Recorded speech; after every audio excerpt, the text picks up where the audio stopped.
Hello, this is George Senda, the guy from Pittsburgh, and this is another episode of Burgh Unboxing, and this is the first Burgh Unboxing of the year. I wrote the company and said your plastic on your item, even though you promised me you were going to revamp it, is still too thin.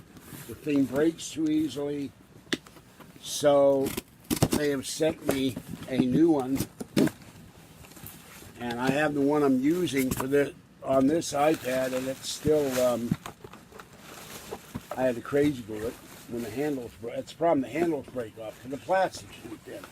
So there it is, another Iographer, and this one I'm gonna put away and just keep it for emergency use. And hopefully this one I'm using will last till June. There's the back of the box.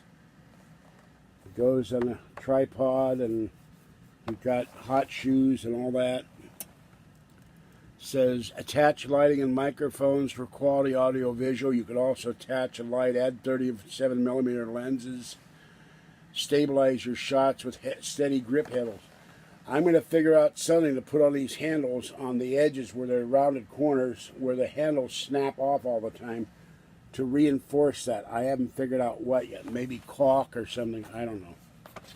But that's what the box looks like this way, and that way the Iographer. It's a great product, but the plastic's too thin. All right, this is George Senda, the guy from Pittsburgh. I got to put this groceries away and go feed the kitties. Have a great evening, and stay warm and safe out there if you can, and I'll catch you. I'll do a video when I go to San Francisco about something. I don't know what. And I'll probably do another video after I've rested from schlepping all this stuff from Walmart and trying to get a money order and all that other stuff. See you next time. Bye-bye.